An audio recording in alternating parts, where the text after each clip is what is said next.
Hello, and welcome back to the Hard Way Lessons, a place where we talk, reflect, and grow together through the quiet lessons life teaches us the hard way.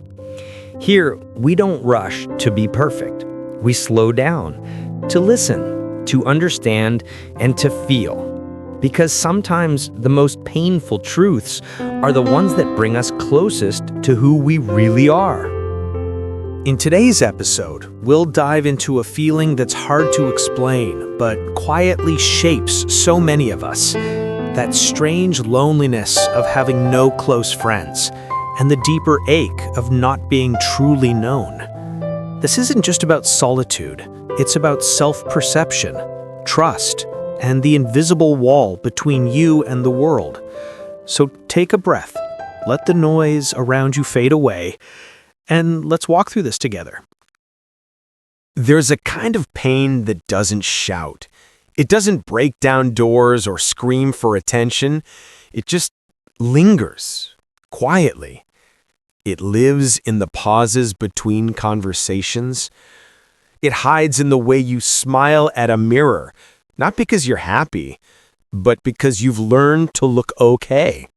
Sometimes it's not loneliness that hurts the most. It's the quiet realization that you've started to dislike the person living inside your own head. Not out of hatred, but out of fatigue. You're tired of being misunderstood. You're tired of feeling unseen.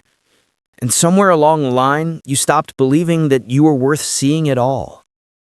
People often think self-hatred looks dramatic. Tears, breakdowns, anger. But most of the time, it looks like silence. It looks like the small moments you don't post online. It looks like scrolling through people's lives at 2 a.m. and wondering why yours feels so quiet, so unfinished. And the strange thing is, you might not even know when it began. You might have called it being independent. You might have told yourself, I just prefer to be alone. But somewhere deeper, there's a quiet ache whispering, you've built walls to stay safe, but now you can't feel anything through them. Psychologists say that prolonged isolation, emotional, not just physical, rewires the brain. It begins to interpret solitude as threat, not because you're weak, but because the human mind evolved in tribes, where to be unseen meant to be unsafe. So when you spend too long feeling misunderstood, your body starts to live in quiet survival. Your heartbeat changes, your thoughts loop, your sense of self begins to blur. Maybe once you were open, you reached out, you trusted, you shared your stories with someone who didn't stay. And after enough of those small heartbreaks, your mind began to learn a dangerous lesson. It's safer not to try.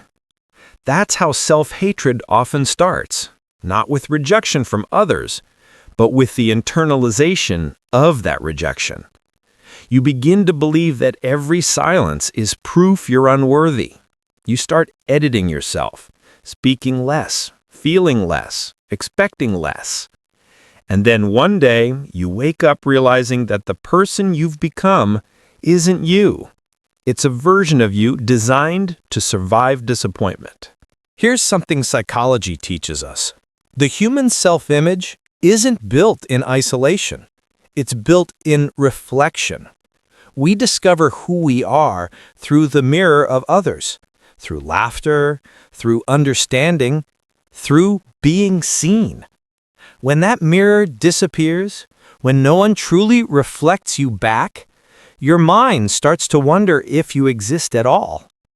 That's why people who feel unseen often describe their lives as if they're watching from outside their own body. It's not a metaphor. It's a psychological response to disconnection, a subtle form of dissociation. You stop living in your life and start observing it, like a movie that's already halfway over. When people withdraw, it's rarely because they hate others. It's because connection has become associated with danger. That's the paradox. You crave connection, but every attempt has hurt. So you build walls, and those walls protect you until they imprison you. Psychologists call it learned social helplessness. It's when you've tried to connect so many times and failed that your brain unconsciously stops trying at all. Even when someone kind appears, you smile, you talk, but deep down your guard never lowers. You wait for the moment they'll leave, and when they don't, you still prepare for it. It's not cynicism. It's conditioning. Your mind believes it's protecting you from rejection, but in truth, it's protecting you from belonging. And that's the cruel loop of loneliness. The more you fear being unloved, the less you let anyone love you. But here's something I've learned after years of studying human behavior. You can't hate yourself into healing. You can only love yourself into awareness. Healing doesn't mean becoming the version of you people will finally like. It means remembering the version of you who existed before you learned to hide. Silence can be a haunting thing, but if you listen closely, it's also where transformation begins. Many people fear being alone because in solitude, there's nowhere left to hide from yourself. Every thought you buried, every wound you ignored comes to visit. But what if those thoughts weren't punishments? What if they were invitations? Invitations to finally meet the version of you that's been waiting in the dark, patiently, beneath all the noise. Some of the most self-aware and creative souls in history spent long stretches of their lives alone. But their solitude wasn't the same as isolation. It wasn't the silence of avoidance. It was the silence of discovery. When solitude is chosen consciously, it becomes medicine. When it's forced upon you, it becomes poison. The difference lies in one thing: agency.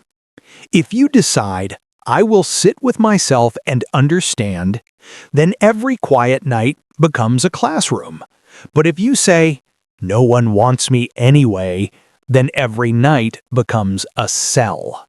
So here's a truth most people miss. Your loneliness isn't proof that something is wrong with you. It's proof that something inside you still desires connection. And that desire is beautiful.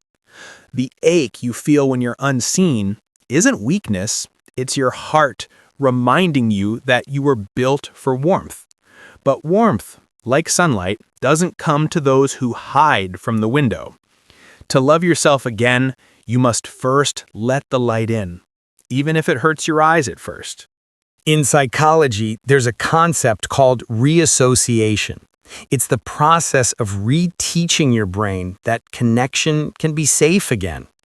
And it doesn't start with crowds or parties. It starts with the smallest gestures, looking up instead of down when you pass someone, replying to a message without overthinking it, letting your voice exist in the room without apologizing for its tone.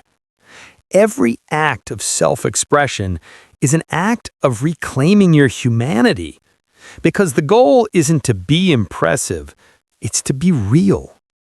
When you've spent years protecting yourself, realness can feel terrifying. It's like walking barefoot through a field of broken glass. Every step risks pain, but every step also proves you can still feel. There's something holy about the moment you choose to try again. The first time you reach out, not because you're sure it will work, but because you refuse to stay numb. The first time you look in the mirror and think, I don't love what I see yet, but I'm learning to care for it. That's when healing quietly begins. It's never loud. It's not a cinematic moment of triumph. It's a whisper. I'm still here. And that whisper is enough to change everything. There is a moment, quiet but powerful, when a lonely person begins to see the world differently. It happens when you realize that waiting to be found might not be enough. That healing doesn't start when someone finally sees you, it starts when you remember yourself.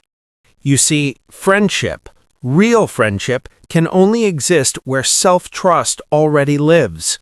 If you don't believe your own voice matters, you'll always quiet it down. If you think your needs are burdens, you'll never share them. But when you begin to speak kindly to yourself, when your inner dialogue changes from "what's wrong with me" to "I deserve to understand myself," then the entire world starts responding differently. Because the universe, for all its mystery, often mirrors the tone you speak to yourself with. Maybe, for years, you've felt like you didn't belong anywhere. Maybe you've tried to fit into rooms that were never built for your depth. But that doesn't mean you're too much.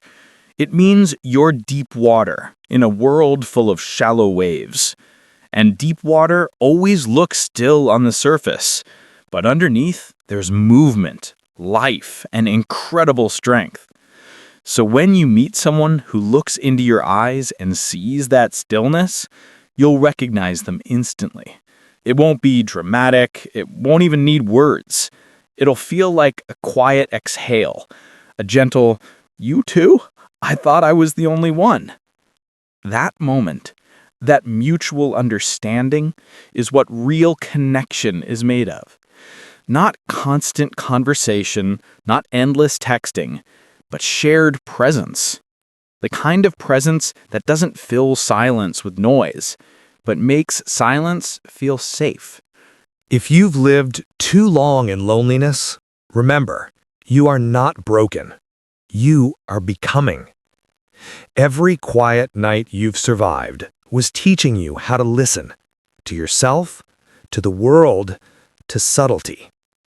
Every time you were unseen was preparing your eyes to see others more clearly. That's why people who have walked through loneliness often become the most compassionate souls alive. They know how it feels to be forgotten, and they refuse to let others feel the same. So if you are in that silent space right now, know this: your story isn't ending, it's unfolding. You are not behind, you are simply being refined. The loneliness you feel now isn't emptiness, it's spaciousness. Room for something new to grow. And one day, you'll sit across from someone who looks at you and says, "I feel like I've known you forever." And in that moment, you'll understand that all the waiting, all the isolation was never punishment. It was preparation. You were never unloved. You were simply learning how to love consciously, how to choose people who don't just hear you, but feel you. Let your own company be enough for now. Because even when no one stands beside you, you are still part of something greater, humanity's invisible thread connecting every quiet heart that's ever longed to be seen. And maybe, somewhere out there, someone is listening to this right now, feeling the same ache you do. Maybe this is your proof that you're not alone after all. You are still worthy of being known. You are still becoming, and the world still needs the sound of your voice. And maybe now you understand loneliness was never a punishment. It was preparation. Every quiet night, every unanswered message, every ache that made you question your worth was really shaping you for the kind of connection that will finally feel like peace. Remember this: being alone doesn't mean being unworthy. It just means you're still becoming. You are not too much, not too quiet, not too late. You are simply learning what it means to belong, first to yourself and then to others. Thank you for listening to the Hard Way Lessons. If this story touched you, take a moment to breathe, reflect, and maybe share it with someone who needs to hear it too. Until next time, walk gently with yourself